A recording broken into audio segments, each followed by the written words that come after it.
Today, I'll be presenting about the global crisis of sepsis. But first, just a little bit about myself. My name is Michael G. I'm a rising junior at Horseman School, and I live in New York City. At Horseman, I'm involved in the school's debate team, the environmental club. I volunteer with the Red Cross both in and outside of school. I'm involved in my school's medical club, and I've gotten into sepsis advocacy recently. And in college, I'm interested in studying public policy with a focus on public health.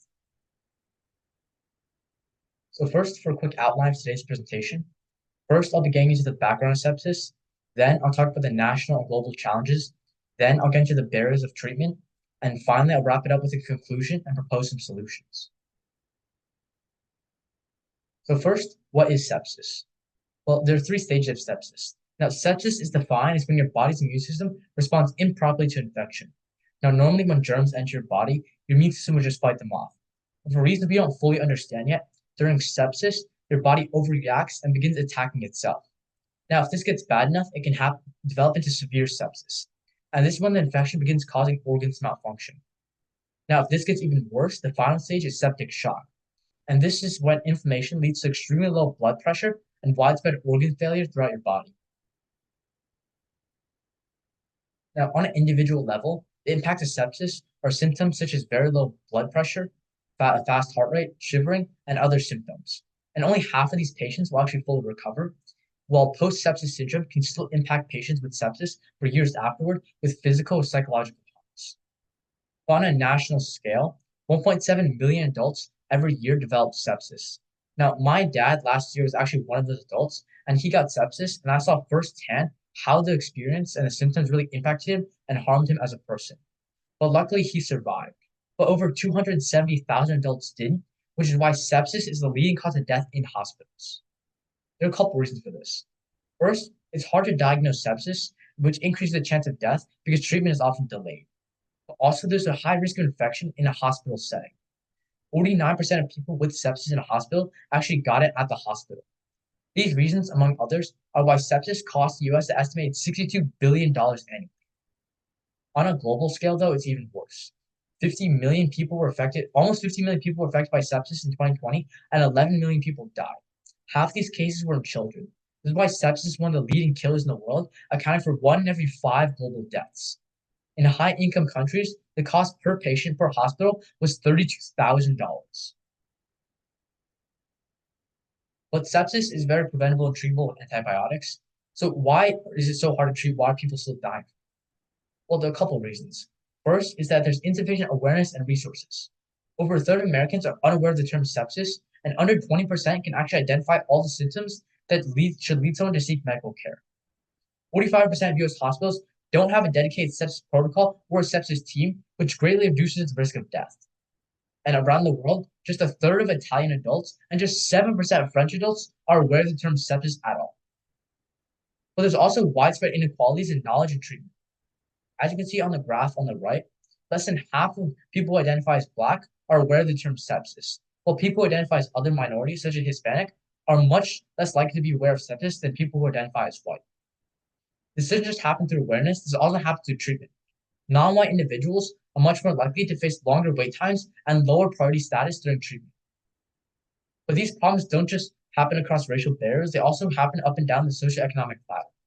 Adults who are below poverty face a much higher risk of death from septic shock or sepsis.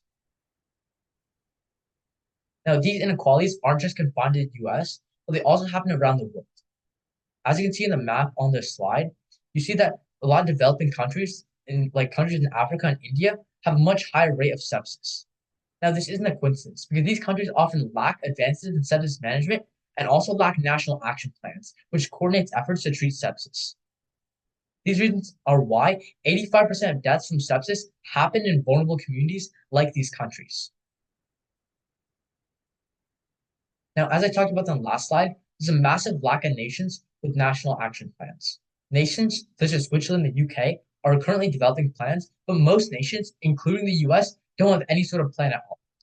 As you can see on the map on the right side, you'll see a lot of nations in Europe don't have any action taken towards treating sepsis on a national level. National plans are really good because they bring together government agencies and organize response methods, but without them, the risk of dying of sepsis is much higher. Outside of national scale, though, there's also a lack of global strategies. Studies in sepsis are often exclusively done in wealthy nations, which gives an incomplete picture of how sepsis actually affects the world. This is why data is so difficult to gather about developing countries and sepsis. This is also why current sepsis definitions and procedures are often inconsistent and difficult to understand and difficult to implement in many developing nations. But I've talked a lot about the problems with sepsis, but there are a lot of solutions that we can implement. Last year, after my dad had his episode of sepsis, I began to look into ways where I can make a difference in my community. And what I found is one of the main factors holding back treatment of sepsis is just people simply aren't aware. What I also found in my research is that governmental actions can actually push people to help treat sepsis. As you can see on the map at the bottom left of the slide, you'll see that most states in the US have not issued a proclamation making September Sepsis Awareness Month, which should greatly increase awareness of sepsis and devote funding and resources towards sepsis treatment and research.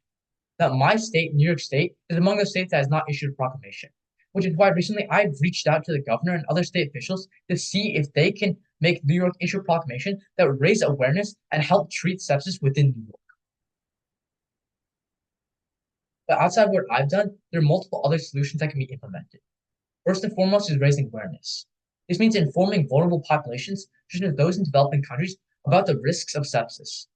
But it also means pressuring government leaders for more attention and action towards treating and managing sepsis. Secondly, is on a global scale with global cooperation and cohesion. We should promote studies in lower income countries around the world to better improve our actual understanding of sepsis and its burden on the world. This will allow us to create a cohesive global standard for sepsis definitions, diagnosis, and discharging. Next, we should create new guidelines, such as regulations that require high-risk patients in the hospital to be informed of sepsis and the risks and what they can do to protect themselves.